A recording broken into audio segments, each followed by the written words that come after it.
Pada saat tiba di Palestina, Dajjal sendiri tidak tahu kalau ajalnya sudah dekat. Maka dia pun akhirnya berdemo di sana, menganggap dia punya sebuah kerajaan sampai di daerah Palestina, tepatnya sekarang Israel. Direbut wilayah itu oleh Israel tanpa mereka sadari. Dalil-dalil wahyu menuntun mereka ke situ. Ada sebuah kota namanya kota Babulut. Di Israel itu kota itu ada. Saya pernah lihat cuplikannya. Termasuk kota yang diidolakan di dalam negeri Israel sendiri namanya Babulut. Subhanallah, hadis menyebutkan nama Babulut. Hadis Nabi SAW dari 1400 tahun yang lalu mengatakan nanti Dajjal akan berkumpul di sebuah wilayah namanya Babulut di Syam. Maksudnya di Palestina itu. Israel sekarang. Ada kota Babulut dan orang Yahudi sekarang lagi gencar membangun kota itu dan dianggap kota favoritnya Israel. Dajjal akan masuk ke sana dan berkurung diri.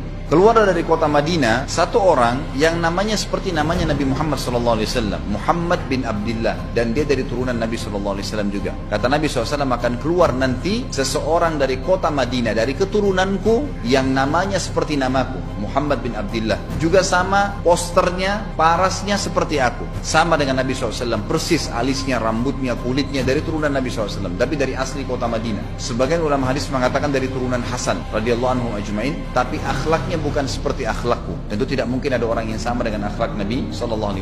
Allah mengubah dia dalam sehari semalam. Tiba-tiba berubah menjadi orang baik dalam sehari semalam. Jadi orang faham agama. Orang-orang pun akan datang kepadanya dari masyarakat Madinah berkata, engkau adalah turunan Rasulullah SAW, pimpinlah kami berperang melawan Dajjal.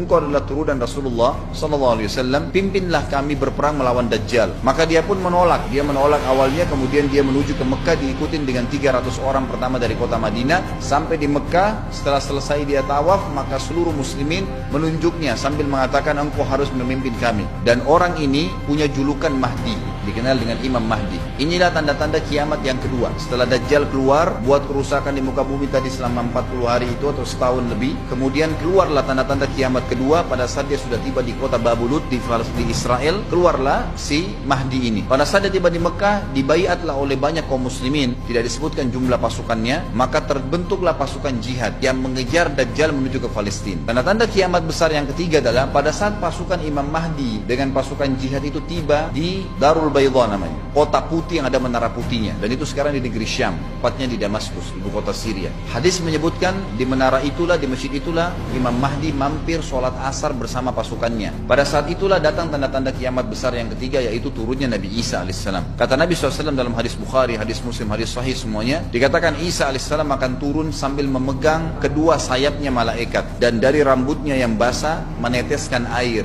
dan semua muslimin waktu itu menyaksikan. Dan ini wahyu, penyampaian, pasti terjadi. Maka dia pun turun, lalu kemudian dia masuk, dan orang-orang pada saat itu mengenalnya kalau dia adalah Isa, dan mereka sudah tahu ini masanya turunnya, keluarnya Dajjal. Mahdi sudah ada, mereka tahu akan turun Isa. Sudah ada informasi seperti disampaikan ke Bapak Ibu sekarang, itu mungkin muslimin zaman itu sudah tahu semua.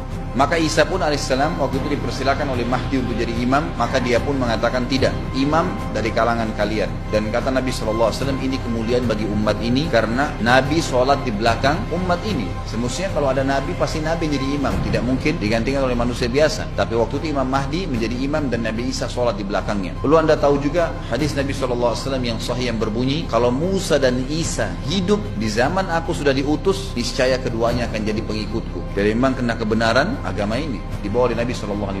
Sholatlah mereka, kemudian mereka menuju ke Palestina. 3 tanda-tanda kiamat sekaligus terjadi.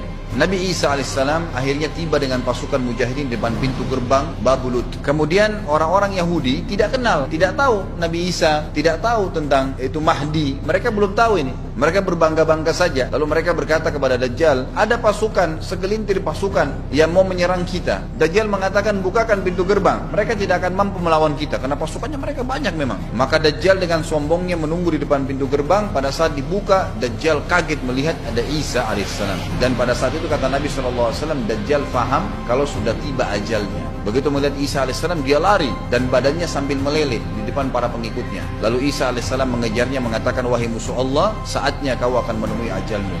Ditusuklah dengan tombak emas di antara dua matanya, maksudnya di dahinya, ditusuk oleh Isa alaihissalam dan matilah Dajjal. Pada saat Dajjal mati, pengikutnya pada ketakutan semua. Mereka anggap Dajjal Tuhan, mereka anggap Dajjal orang yang perkasa lah, orang yang kebal lah, beragam macam kelebihan. Mereka kaget pada saat mati. Maka seluruh pengikut Dajjal dari kaum Yahudi akan bersebaran sembunyi di bawah batu dan pohon, di atas batu dan di bawah pohon. Semuanya batu dan pohon itu akan berbicara kepada setiap pasukan mujahidin, berkata, wahai muslim, ini Yahudi di atas saya atau di bawah saya. Batu bilang ini Yahudi yang sembunyi, yang pohon mengatakan, wahai muslim, ini Yahudi, bunuhlah dia. Maka dibunuhlah orang-orang Yahudi tersebut yang menjadi pengikut Dajjal oleh kaum muslimin, kecuali satu pohon, namanya pohon Garqad. Dan apakah Bapak Ibu sudah tahu, sekarang pemerintah Israel besar-besaran menanam pohon itu.